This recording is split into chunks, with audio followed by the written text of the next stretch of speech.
A finales de los años 80, un apellido como Escobar era conocido prácticamente por todos. Esto no es nada sorprendente, ya que sobre Pablo escribían miles de revistas y periódicos y en la televisión salían reportajes nuevos y nuevos. Además, a Pablo Escobar lo llamaban el hombre más rico del planeta, el mayor criminal e incluso el rey de la cocaína. Él podía permitirse sin problemas todo lo que quisiera. Incluso construir un enorme zoológico en el patio trasero de su casa o comprar un submarino. Prácticamente todos los habitantes de Colombia le temían y respetaban. Pero, a pesar de todos sus éxitos, el destino de este hombre resultó ser poco envidiable, y en este video queremos iluminar los últimos años de su vida. Pablo Escobar.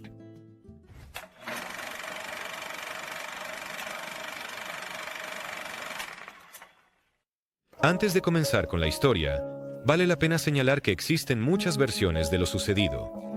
Las principales son la versión oficial de las autoridades colombianas, la CIA y también los Pepes.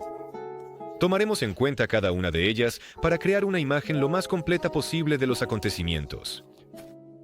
Entonces, a principios de los años 90, los Estados Unidos de América anunciaron su lucha intransigente contra el narcotráfico mundial. Por supuesto, en ese momento participaban en el negocio de las drogas. Miles, tal vez millones de personas, pero la figura más destacada, sin duda, era Escobar. Es por eso que varias agencias de inteligencia estadounidenses se enfocaron en eliminar o al menos encarcelar al líder del mundo criminal.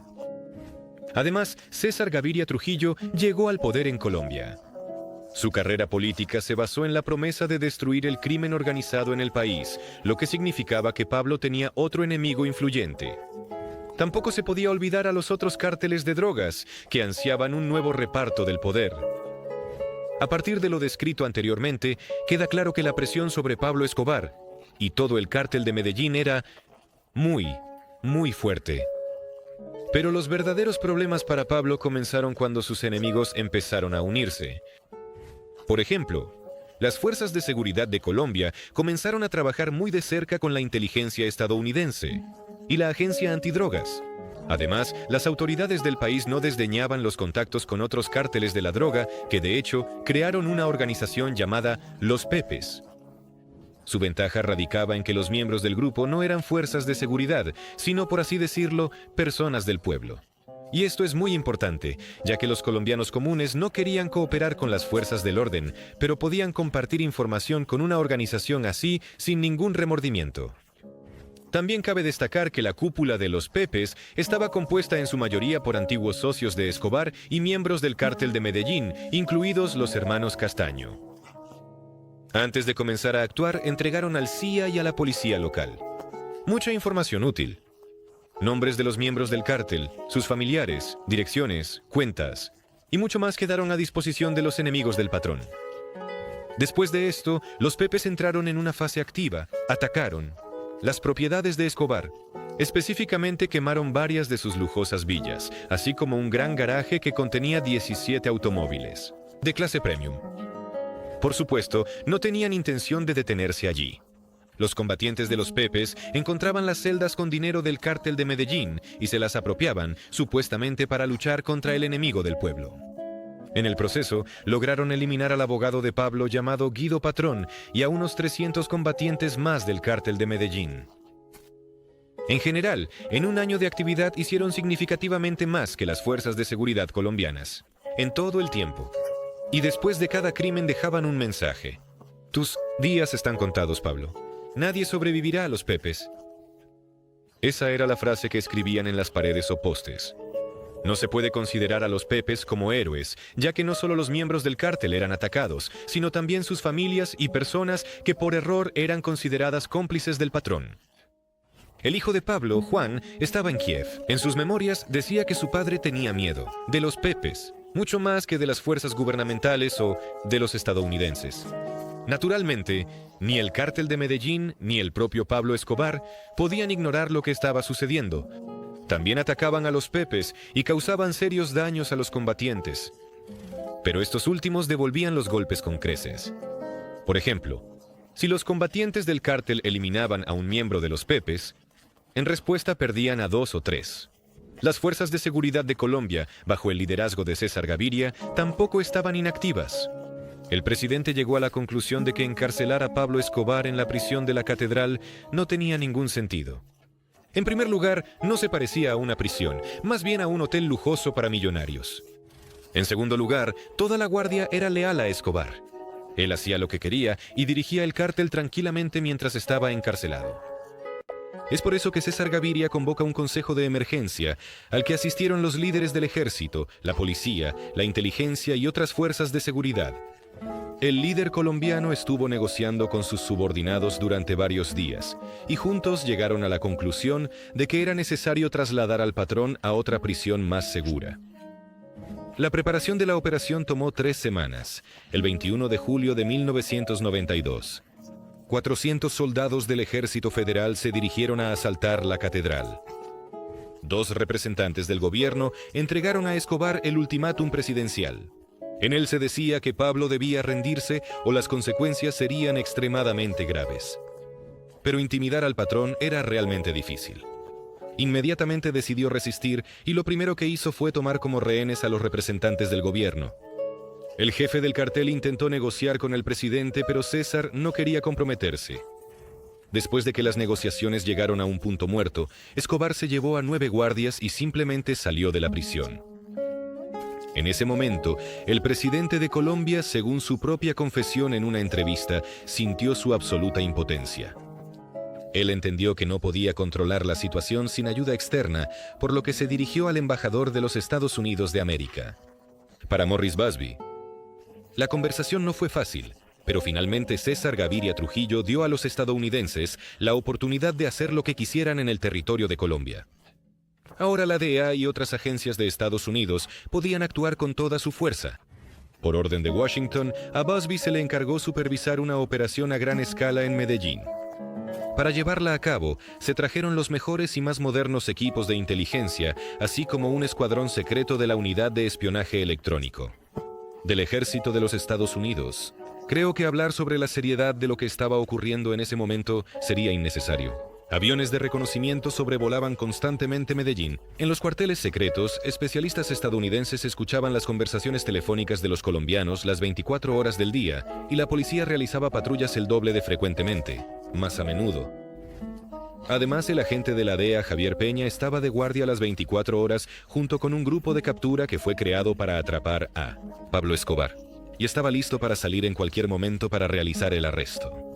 Pero, a pesar de la enorme cantidad de recursos utilizados, no había resultados durante mucho tiempo. En gran parte, esto se explica porque Pablo jugaba en su propio terreno. Conocía muy bien las calles de Medellín y prácticamente a todos sus habitantes. También tenía una red de espías increíblemente grande, no solo en la ciudad, sino en toda Colombia. Ellos le transmitían información importante de inmediato, lo que le ayudaba a evitar el arresto. Pero Escobar aún cometía errores. Una vez, pudieron interceptar su conversación telefónica con la ayuda de un avión de reconocimiento, y gracias a la información obtenida, los estadounidenses establecieron una ubicación relativamente precisa. El agente Peña y un grupo de detención compuesto por soldados colombianos se dirigieron a las coordenadas indicadas. Parecía que el líder del cartel de Medellín ya estaba en sus manos, pero Pablo simplemente se les escapó de debajo de las narices. Varias fallas similares llevaron a Morris Busby a tomar nuevas medidas. Llamó a instructores de la Unidad Especial Delta desde los Estados Unidos. Entre sus tareas estaba la preparación de una unidad de élite que tenía un solo objetivo: eliminar a Escobar. En esta unidad solo se seleccionaba a aquellos que habían nacido y vivido lejos de Medellín. También se consideraba el historial de servicio y la reputación, que naturalmente debía ser impecable. Esta vez la operación fue liderada por un colombiano llamado Hugo Martínez. Él actuó de manera muy diferente a los estadounidenses. Las fuerzas bajo su mando se centraron no en capturar a Escobar, sino en detener a sus secuaces. Esa estrategia dio sus frutos. En menos de 2 meses, Martínez logró arrestar a 12 de los miembros más importantes del cartel, así como a varias decenas de menos significativos. Por cierto, al mismo tiempo, los Pepes anunciaron una recompensa de $10 millones por la cabeza de Escobar. Esa cantidad, según los estándares de Colombia, era simplemente fantástica. Por ejemplo, el presidente podría ganarla solo en 200 años. Pablo, por su parte, tomó medidas en respuesta. Ideó una acción llamada en la que cualquiera que quisiera podía participar. La esencia era simple. Se ofrecían ciertas recompensas por la eliminación de las fuerzas gubernamentales. Por ejemplo, la eliminación de un patrullero se valoraba en $1,000, un oficial en $5,000, el alto mando en $30,000 y cualquier agente estadounidense en $300,000. Naturalmente, en un país tan pobre surgieron muchísimas personas dispuestas a ganar dinero. Los agentes de seguridad morían prácticamente todos los días y el nivel de violencia solo aumentaba con el tiempo. Pero a Escobar claramente no le gustaba estar huyendo. ¿Para qué le sirven millones de dólares si no puede gastarlos? Es por eso, inició otra ronda de negociaciones. Las condiciones eran simples. Esta vez, Pablo quería estar en prisión en las condiciones más suaves posibles, y el grupo especial de Martínez debía ser cerrado.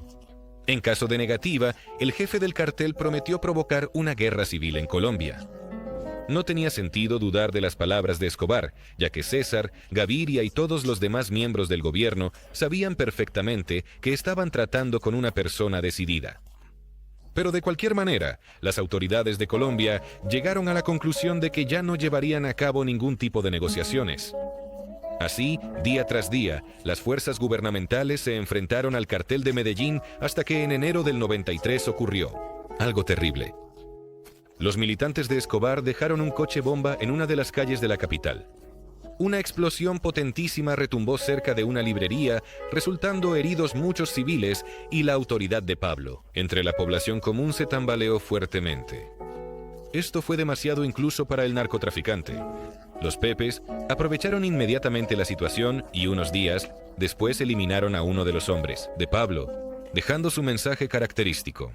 En el transcurso de un mes, el número de víctimas similares aumentó drásticamente. Cabe destacar que todos los fallecidos estaban en las listas de un escuadrón especial. Esta es una de las razones por las que muchos consideran a los Pepes una organización gubernamental. El 26 de noviembre de 1993, la situación se agravó. Llegó información al gobierno colombiano y al agente de la DEA, Javier Peña, de que la familia de Pablo Escobar planeaba abandonar el país en los próximos días.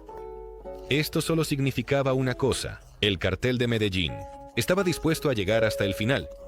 Entonces, los estadounidenses hicieron un gran esfuerzo para que los familiares de Pablo se quedaran en Colombia. De hecho, volaron a Alemania, donde les dijeron que debían regresar. Al día siguiente, la familia llegó a Bogotá y allí fueron recibidos por las fuerzas gubernamentales, después de lo cual los llevaron a uno de los hoteles, del cual previamente desalojaron a todos los huéspedes. Los enemigos de Pablo entendían que su punto débil era la familia. Al día siguiente de su cumpleaños, Escobar se comunicó con su familia y durante su conversación, la inteligencia logró determinar su ubicación exacta. Esta información fue transmitida inmediatamente a un escuadrón especial, en particular a su líder, Hugo Aguilar. Resultó que en ese momento, Pablo estaba en un apartamento clandestino junto con su guardaespaldas apodado Limón. Al llegar, el escuadrón especial no perdió tiempo y de inmediato comenzó a arrestar a Escobar. Sin embargo, este último no quiso rendirse y saltó por la ventana mientras Limón intentaba defenderse a tiros. Fue eliminado por los miembros del escuadrón especial y Pablo cayó en el techo de la casa por 3 disparos precisos de Hugo Aguilar. Así terminó la vida de uno de los mayores criminales en la historia de la humanidad. Miles de habitantes de Medellín asistieron a su funeral simplemente para mostrar su respeto. Poco después, apareció una gran cantidad de imágenes en las calles de la ciudad, souvenirs de Pablo Escobar con su nombre o rostro e incluso pinturas. Los músicos le dedican canciones, y el nombre de Pablo Escobar es conocido por absolutamente todos los habitantes de Colombia. Amigos, escriban en los comentarios qué piensan personalmente sobre Pablo Escobar. Leemos todos los comentarios y nos resultará interesante. También pueden proponer sus ideas para nuevos videos. Suscríbanse al canal si aún no lo han hecho. Y también denle like, presionen la campanita. Y no nos despedimos. ¡Hasta pronto!